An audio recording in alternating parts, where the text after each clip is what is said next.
This is Cassandra Kiger, manager of our Equitable Wellbeing Office. And we are so excited this month in April to celebrate Autism Awareness Month. We wanted to be able to highlight some of the amazing resources, personnel, and activities that Durham County already has to be able to celebrate Autism Awareness Month. And for that, we are going to take a visit over to the Durham County Library at their main location and have an amazing day with Jennifer, who's going to teach us about all of the resources there for our neurospicy friends. Let's go!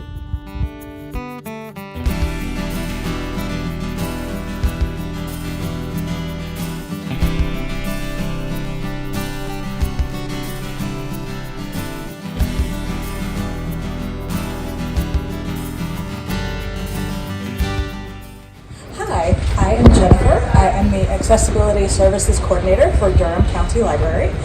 We are showing you some of our accessible spaces today in honor of Autism Awareness Month. I get to do all sorts of disability inclusion to make our spaces, our programming, and our events more inclusive for the disability community and for our neurodivergent community.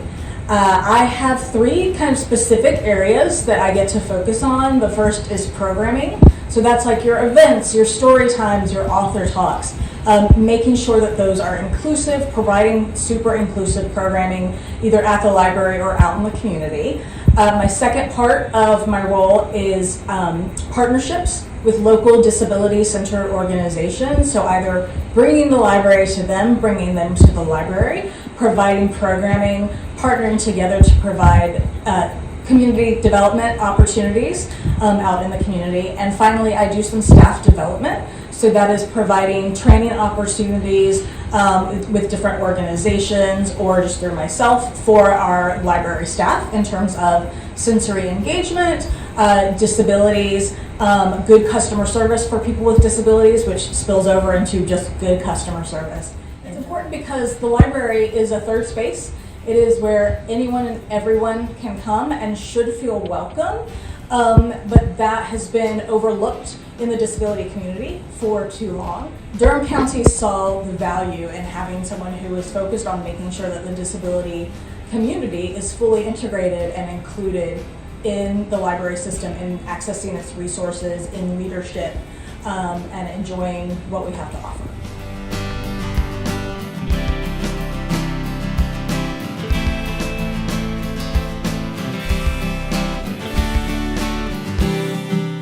Over here is our inclusive play area, which it's usually a lot messier because we have kids exploring and having fun, but we are here before that. We have these magnetic tiles that, again, you can create your own creations, artwork, and they are three-dimensional, so they can actually come out from the wall. These are just some engagement toys that you can play with however you want to. What I love about our sensory engagement throughout the library is that you can have as much or as little structure as you want or need. So this really open structure, but you can also add structure to it as well. So what I love about this space is the lighting. We have these overhead lights on. They can change color. You can also, because we have a lot of natural light from those windows, you can turn them off for lower stimulation. So the overhead is off and you only have natural light. So say, I know fluorescents for me are really overstimulating. If you want to do a lower stimulation story time, you can. And Ms. Laurel has set up for a story time this morning in here, but you can see lots of different textures, fabrics, colors.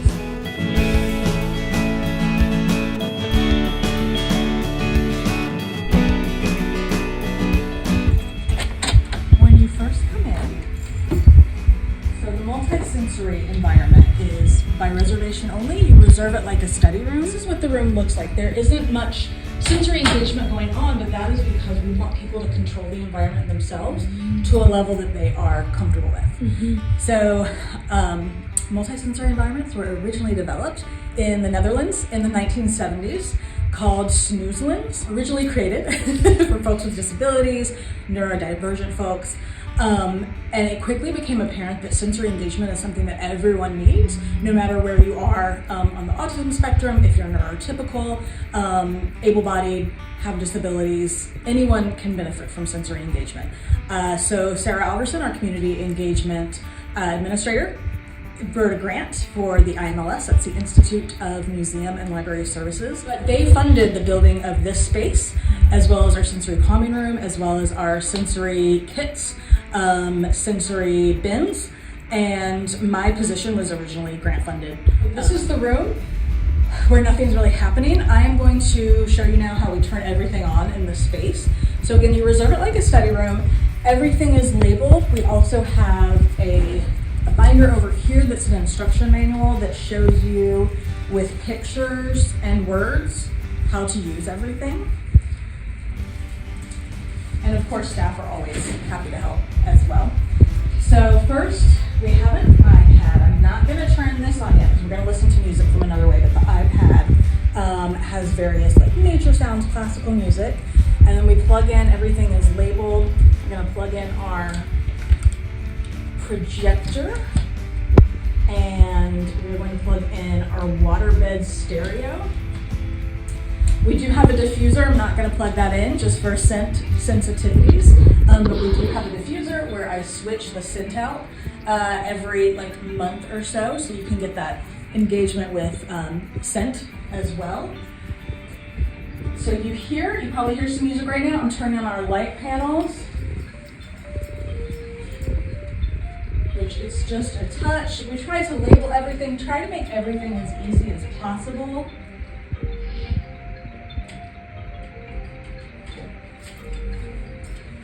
What I was just plugging in are those fiber optics down there. Now I am plugging in what we call our water.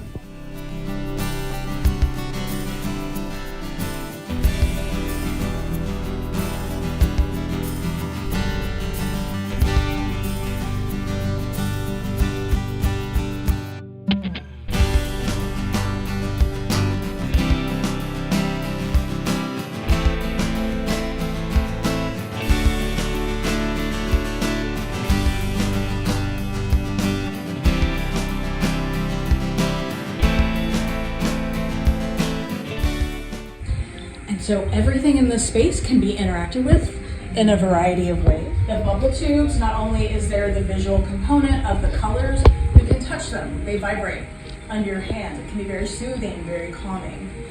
Texture panels on the wall, so we have those sequins that are very popular. And then we also have marbles, if you hear that. So that engages our sense of sound and of touch. Our iPad here, which gives you control over the colors that you see. So I am actually going to put it on my favorite, which is the piano. And again, step-by-step instructions for this are in the manual, but we have, your favorite color is pink, and then you get that sound as well, yellow, and it can change over there. Below, these are gel floor panels. Kind of squish around. You can jump on them. They're very sturdy. You can put them in different patterns if you like. You can play the floor is lava. And then, if you want to get a shot, when you sit in here and look up, there's a mirror. Oh my gosh.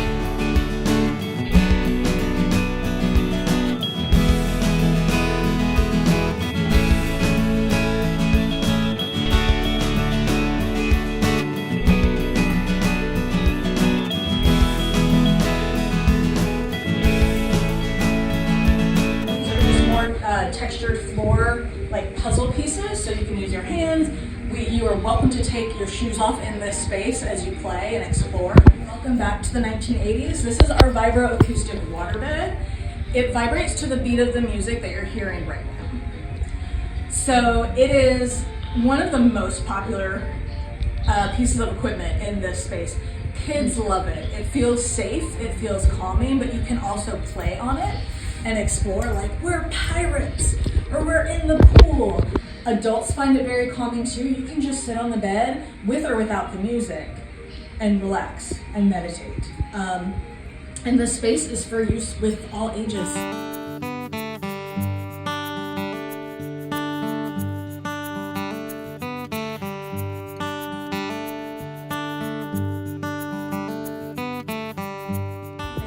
stimulating or as calming as you want it to be. You can have everything on and have all of this sensory input, or you can just have one or two elements on.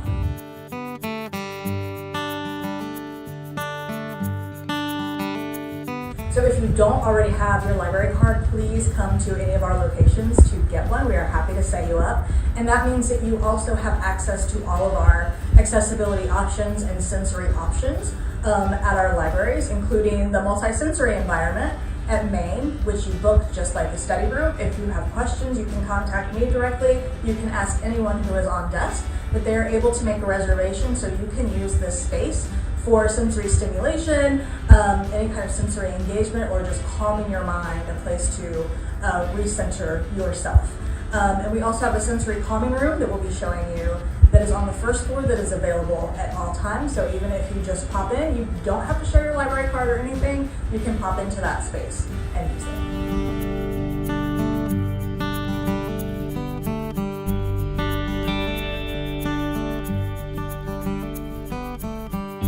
I'm always happy to chat and to brainstorm with you, especially around things such as sensory engagement, as it's becoming more popular and people are realizing how important it is, just to our day-to-day interactions, to interacting with clients, patrons, customers, community members. So always happy to talk about sensory engagement and how you can make your services more sensory friendly. If you are looking for a specific community partner, I'm happy to share information on partnerships that I have found that work, or just community organizations that might be able to help.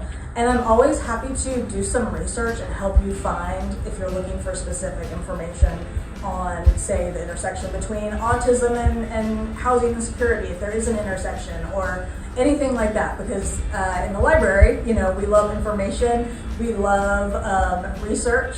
So I'm always happy to help with that. And if I don't know, I will try to get you to a person who does know. So these sensory bins are used by our librarians during their programs.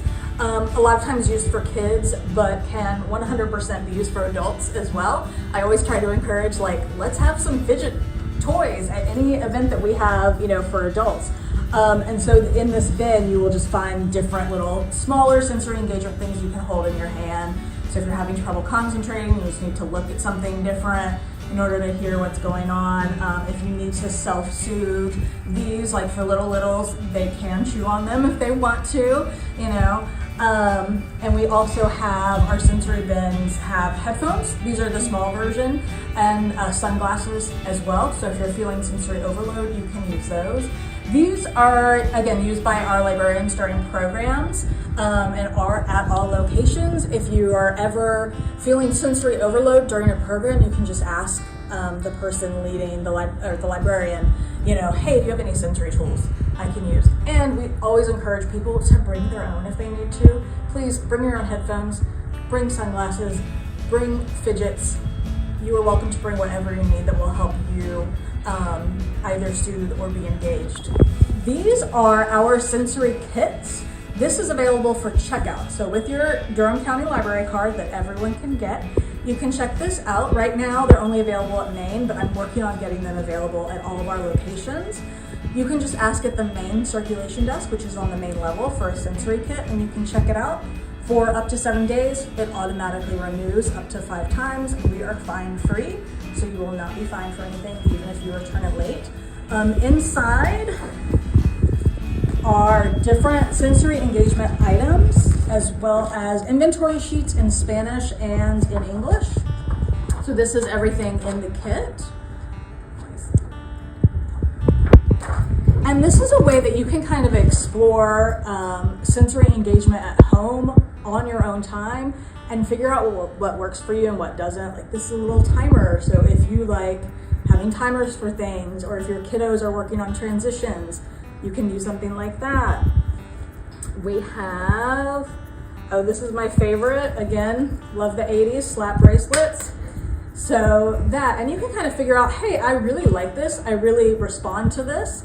Or this type of engagement really resonates with me, and then you can go and maybe purchase something on your own that would work if you're able to, or you can just keep checking out sensory kits. Again, some headphones, and yeah, just a variety of really funny things. I like the click fidget. I like things that are colorful and make noise. But you'll find out like what works for you and what doesn't. Or even, maybe you have an exam you're studying for, stressful project at work. Grab one of these for a week to help you get through it. Yeah, koosh ball, and each kit comes with a mini Play-Doh that you get to keep. The Play-Doh is all yours.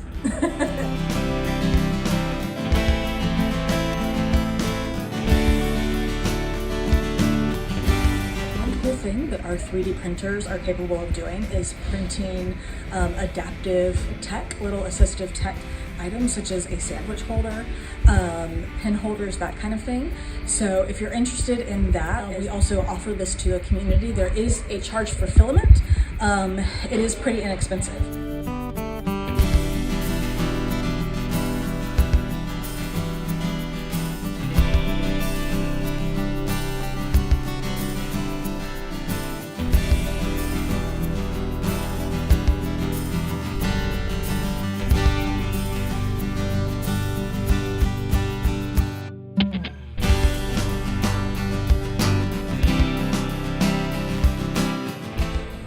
We are going to go into our sensory calming room now.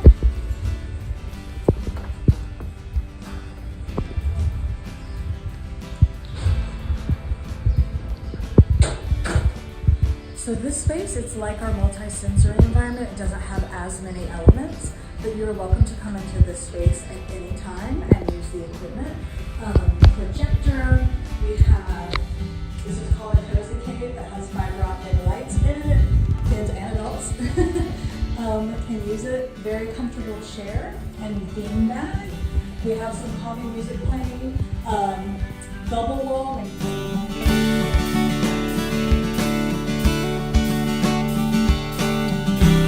These drawers over here have different sensory engagement items. So everything from scarves to, again, we've got more headphones. We love headphones. A weighted bean bag, so maybe if you want to sit and hold this. This space does not require a library card or a reservation, although we encourage you to get your library card. You can just come in and use this space as needed. Maybe you're at the library for a program or for a class or training or something, and you just need to pop in and have some sensory engagement or calm down. You can have everything on or nothing on. Adults and children use this room. I've seen plenty of adults in here just using it as a meditation space.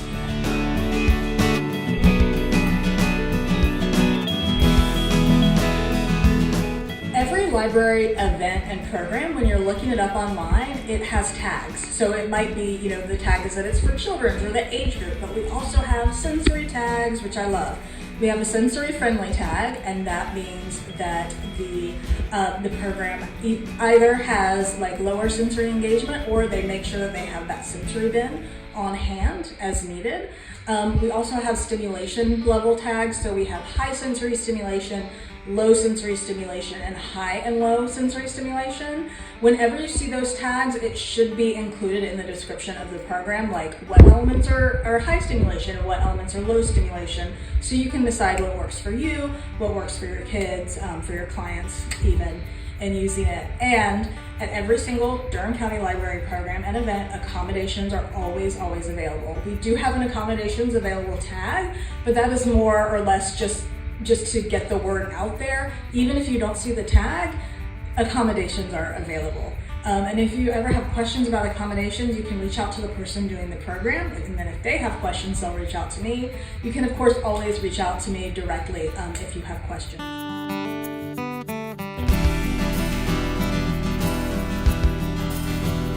So, if you're not sure where to go, Durham County Library. And first hit. So we're going to click there, and then we are going to go over to events, and this will take us to our events calendar, and this is literally every event that is upcoming at all of our locations. So say you want to filter it, you can filter, say, by audience if you're looking like for programs for babies, for senior citizens. You can also do location, so maybe you're just looking at main library.